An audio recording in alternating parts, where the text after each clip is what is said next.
자, 전쟁의 영웅으로 유명한 프랑스의 나폴레옹은 이런 말을 했습니다. 군인은 위장으로 전진한다. 그러니까 위장하면 어떤 거 생각하나? 막 이렇게 막 뭔가를 색칠하고 이렇게 적이 알 수 없도록 하는 거, 그것이 생각날 텐데 여기서 말하는 위장은 사람의 위를 얘기합니다. 위. 예, 그래서 배고픈 군인은 이길 수 없다. 예.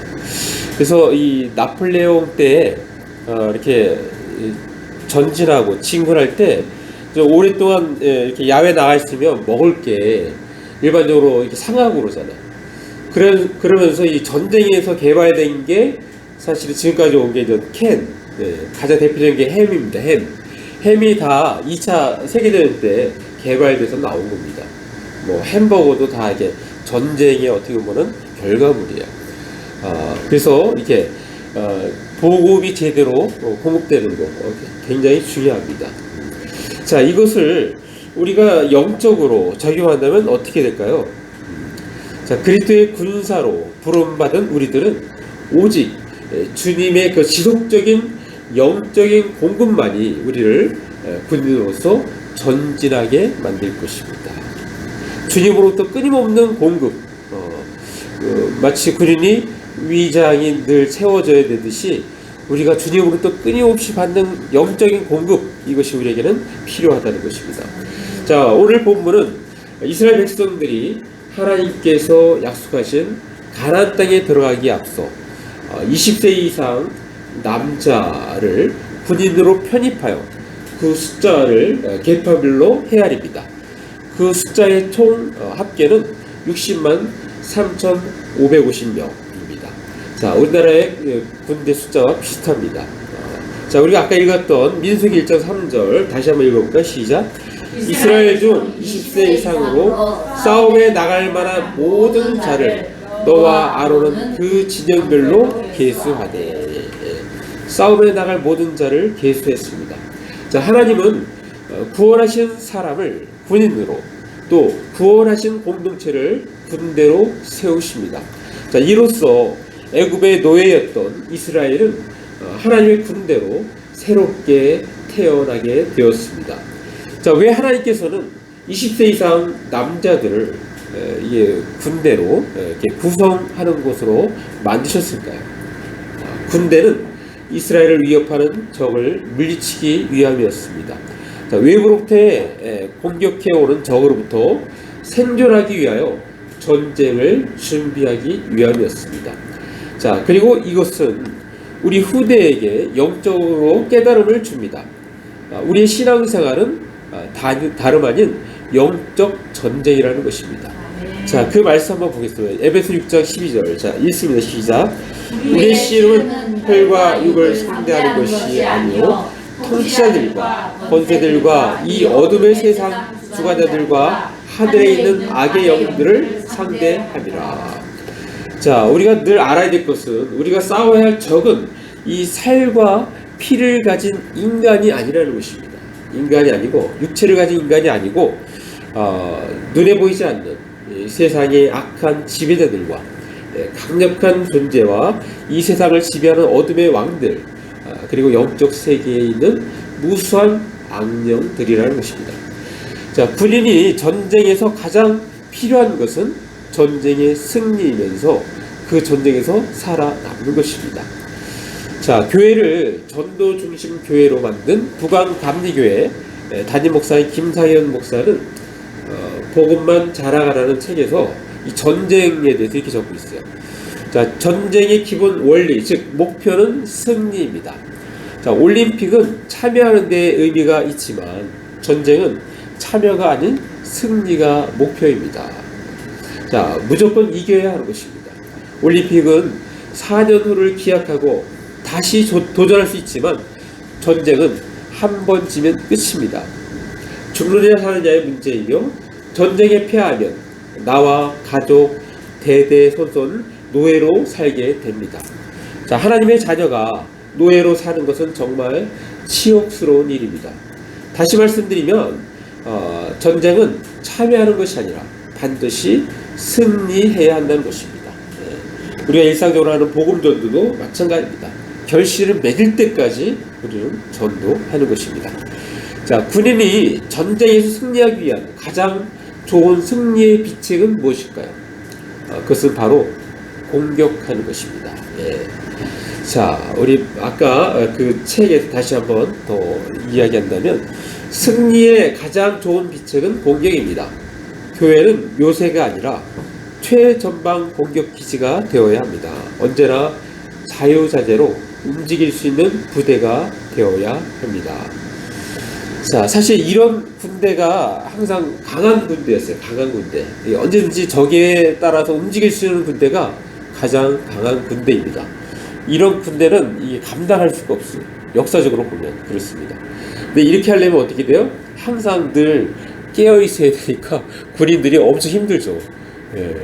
우리 병주가 한 번은 군대에서 전술훈련을 하는데 얘가 이제 공격조에 편성이 된 거예요. 공격조. 공격조는 그만큼 남들이 생각지 못하는 곳에서 빨리 움직여서 해야 되거든요. 그래서 남들은 방어한다고 다 앉아있는데 얘는 공격한다고 뒤로 간다고 산을 3개를 넘어갔대요. 3개. 그래서 3개를 넘는데 싸울 힘이 없어하고 그때는 총을 들 힘도 없어하고 죽을 뻔했다고 그런 얘기 하더라고요. 그만큼 공격조 움직이는 군대는 힘이 드는 것입니다. 자, 그런데 오늘 본문에 등장하는 이스라엘 군인들은 어떻습니까? 전쟁에서 승리했습니까? 자, 그 전쟁에서 살아남았습니까? 자, 그 말씀 이렇게 한번 보겠습니다. 어떻게 됐는가? 결과를 보겠습니다. 여호수아 5장 4절 말씀. 자, 읽습니다. 시작. 여호수아가 할 일을 시행한 까닭은 이것이니 애굽에서 나온 모든 백성 중 남자 곧 모든 군사는 애굽에서 나온 후 광야길에서 죽었는데.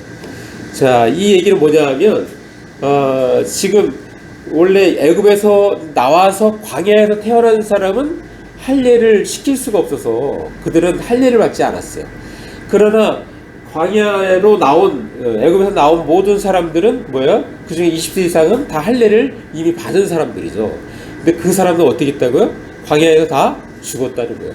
죽고 이제 하나님께서 약속하신 가나안 땅에 다시 들어가려니까 광야에서 태어난 사람들, 그 사람들 어떻게 해야 됩니까? 할례를 행해야 된다. 그 말씀을 하고 있는 것입니다. 자, 우리가 잘 알듯이 여호수아와 갈렙을 빼고는 모두 광야에서 죽었습니다. 자, 살아남은 자 여호수아와 갈렙의 특징을 보면 우리가 이 땅에서 어떻게 살아야 할지 교훈을 얻을 수 있습니다. 과연 여호수아와 갈렙은 어떻게 했길래 60만 3,550명 중에서 살아남은 단 2사람이 되었을까요? 자, 그 말씀 한번 보겠습니다. 민수기 32장 12절. 자, 같이 읽습니다. 시작. 그러나 그닷 사람 여분네의 아들 갈렙과 눈의 아들 여호수아는 여호와를 온전히 따랐느니라 하시고. 여기 앞에 보니까 뭐예요? 그러나 이렇게 돼요.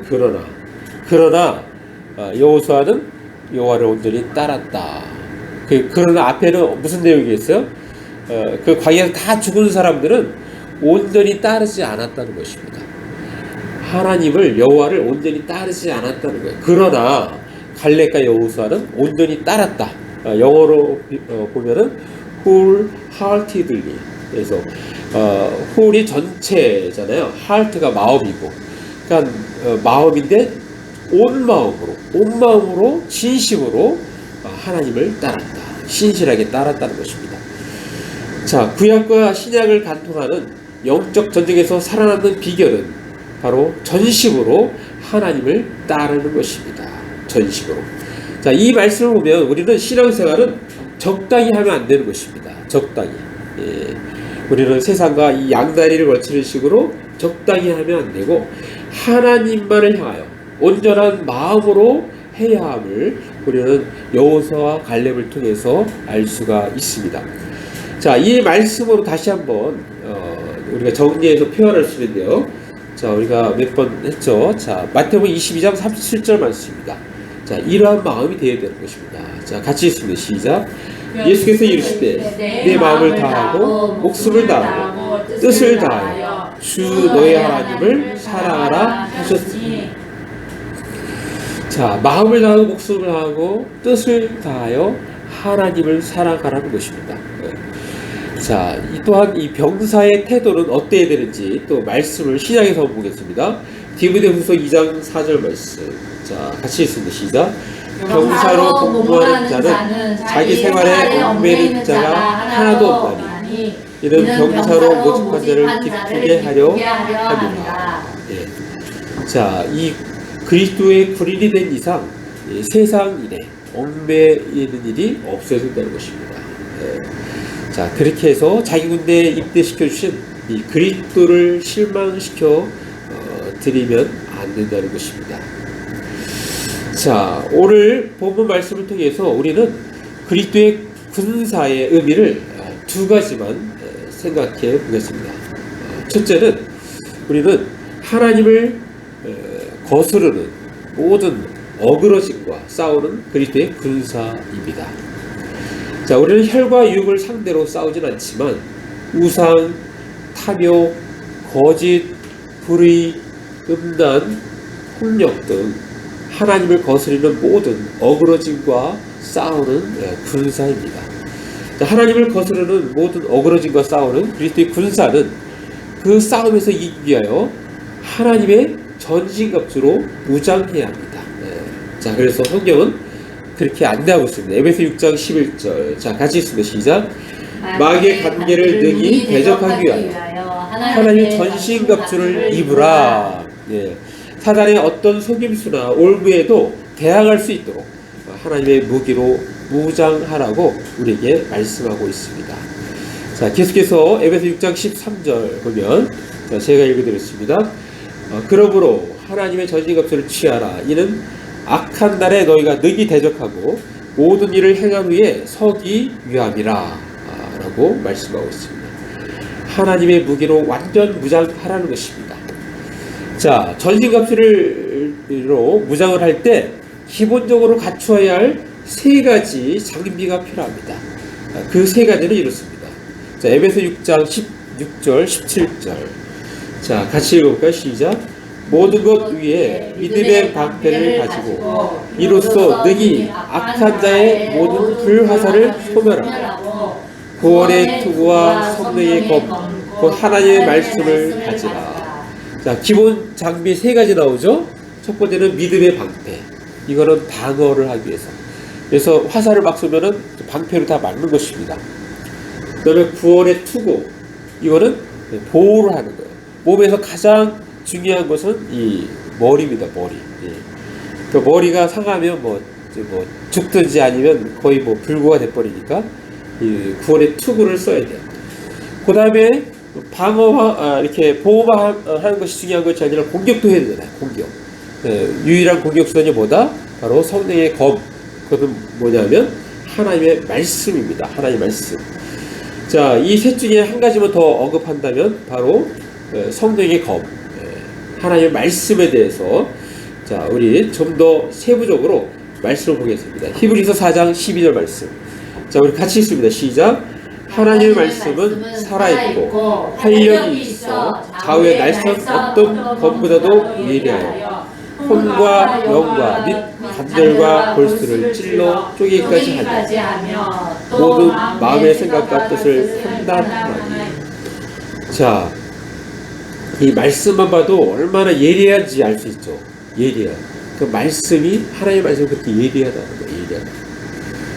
이 하나님의 말씀이 그렇게 공격적으로 정말 그런 위력이 있는 것이라면 우리는 어떻게 됩니까?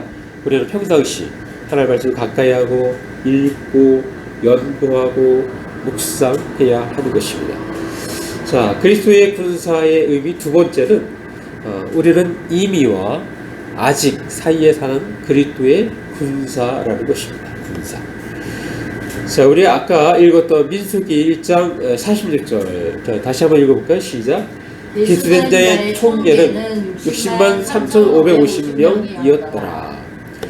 자, 과거 가나안 땅의 극심한 가뭄으로 야곱의 가족이 당시 애굽의 총리인 요셉의 도움을 받아서 모두 애굽의 고센 땅으로 이전을 합니다. 그때 인원이 고작 70명이었습니다. 자, 그런데 400년이 지난 오늘 야곱은 큰 민족을 이루어 남자 장정만 60만 명. 자, 나머지까지 뭐 노인, 여자, 나머지까지 다 합하면 약 200만 명이나 됩니다. 자, 하나님께서 과거 아브라함과 이삭 때 약속했던 것을 신실하게 지키고 있음을 보여주고 있습니다. 자, 하나님께서는 이미 약속을 다 지키셨습니다. 자, 그러나 아직은 아닙니다. 하나님께서 주리라 약속하신 가나안 땅은 아직 도착하지 않았습니다. 우리는 먼저 하나님께서 지금까지 지키시는 약속과 이미 베푸신 은혜를 헤아려 보고 감사해야 합니다. 그러면서 동시에 하나님께 약속하신 가나안 땅에 들어가기 위하여 우리는 부단히 힘써야 합니다. 자, 18세기 미국의 대표적인 신학자이면서 철학자, 설교자인 조나단 에드워즈는 그는 정말 평생을 이렇게 살았어요. 어떻게 살았냐면, 어떻게 하면 내가 좀 더 거룩하게 살 수 있으며 더욱 하나님의 자녀답게 그리스도의 제자답게 살 수 있을까 하는 것이 밤낮 나의 싸움이었고 계속되는 질문이었습니다 라고 그렇게 적고 있습니다. 우리의 신앙 선배가 어떻게 신앙생활을 했는지 우리는 잘 느껴집니다. 자, 우리 지금 그리스도의 군사로 부르시는 하나님을 우리가 듣고 있습니다. 자, 먼저는 우리 각자가 철저히 무장된 군인으로서 적으로부터의 공격에 자신을 지키고 성령의 검으로 적을 공격하는 것입니다. 그리고 그것으로 끝납니까? 아닙니다. 그 후에 해야 할 일이 있습니다. 그것은 무엇입니까? 그것은 또 다른 사람에게 전수하는 것입니다. 자, 우리는 나 혼자 신앙생활 잘하는 것으로 끝내서는 안 됩니다. 나 혼자 잘 먹고 잘 살다 끝내서는 안 된다는 것입니다. 반드시 나로 하여금 누군가에게 복음이 전해져야 하고 이어져 가야 한다는 것입니다. 자, 목사 작가인 진 에드워드는 신의 열애라는 그 책에서 이렇게 적고 있습니다. 또 다른 그리스도의 군사를 세우는 것이 교회나 학교 안에서 일어나야 할 올바른 훈련 과정이다. 올바른 훈련 과정이다. 예. 먼저는 우리가 그리스도의 군사로서 잘 준비되고 잘 성장하고 잘 신앙생활 해야지만 또 한편으로는 뭐예요?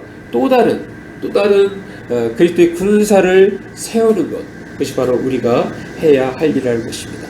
자, 이것을 현대 와서 이렇게 초대교회 때 제자라는 표현을 쓰면서, 자, 사도 바울은 그의 사랑하는 영적 제자인 디모데에게 서신에서 디모데에게 쓰는 서신에서 디모데후서 2장 2절 이렇게 말씀하고 있습니다. 한번 같이 읽습니다. 시작. 또 내가 많은 증인 앞에서 내게 들은 바를 충성된 사람에게 부탁하라. 그들이 또 다른 사람을 가르칠 수 있으리라. 예. 자, 충성된 사람에게 어떻게 하라고요? 부탁하라. 그러면 또 다른 사람에게 그렇게 이어져 내려온 것이 바로 오늘날 우리가 이 땅에서 예수 믿고 있는 이 은혜인 것입니다.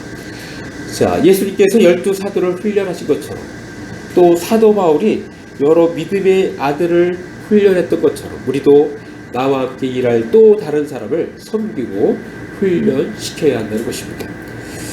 자, 그리스도의 군사는 우리를 부르신 하나님께 전적으로 기쁨을 드리고 온 마음을 다하여 충성해야 합니다. 전에 한번 소개한 적이 있는데요. 미국 켄터키주 루이빌에 있는 사우스이스트 크리스천 교회 교육 목사인 카일 아일들먼 목사는 팬인가 제자인가라는 책을 쓰면서 그 책에 실제 예화를 하나 들고 있습니다.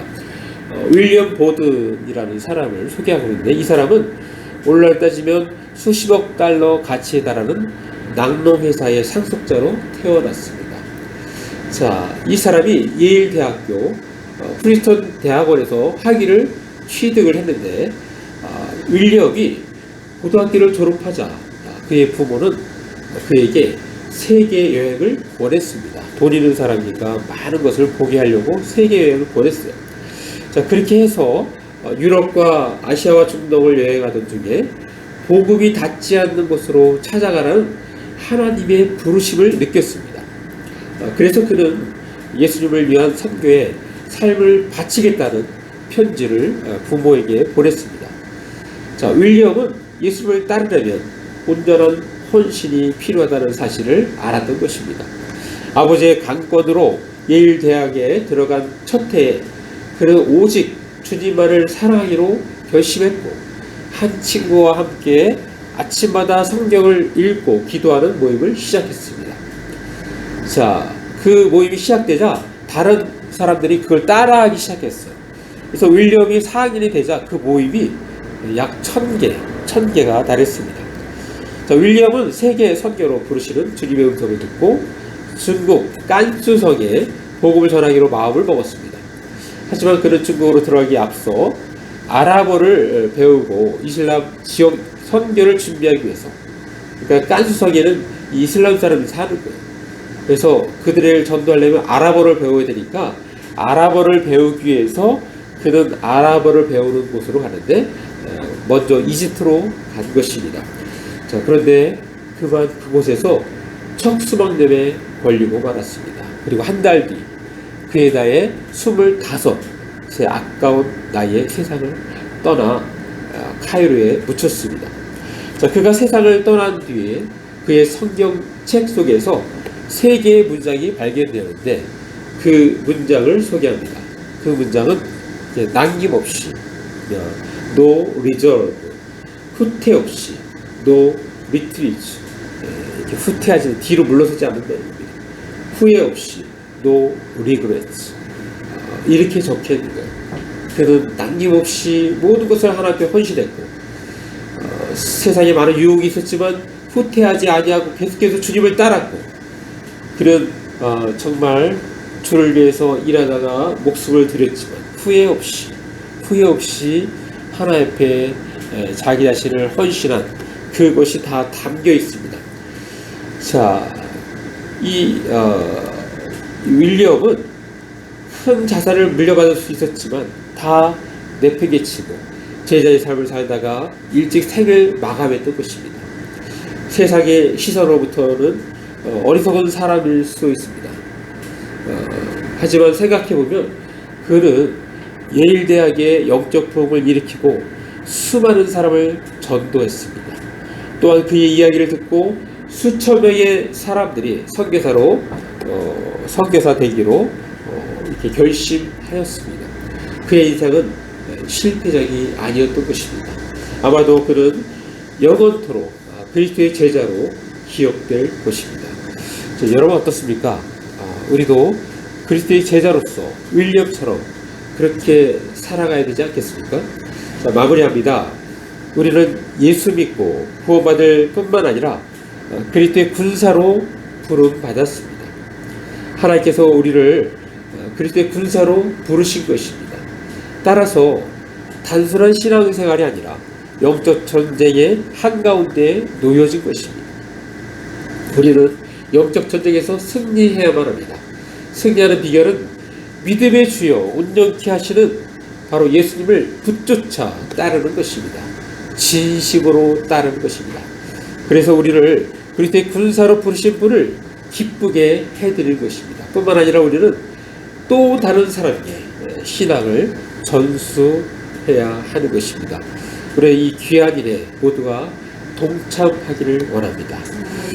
우리 모두 그리스도의 군사로 부르신 하나님께 감사하며 부르신 그분께 기쁨을 드리기 위하여 매일매일 최선을 다하는 저와 여러분들을 간절히 축원합니다. 아멘.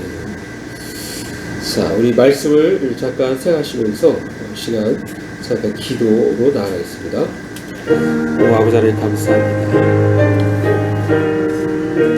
우리에게 하나님의 말씀을 주셨습니다. 그렇습니다. 우리가 아버지 하나님의 군사로 부르심을 받았습니다. 그런데 주님에게 감사, 그렇게 살아갈 수 있는 저희들 다 되게 하여 주옵소서.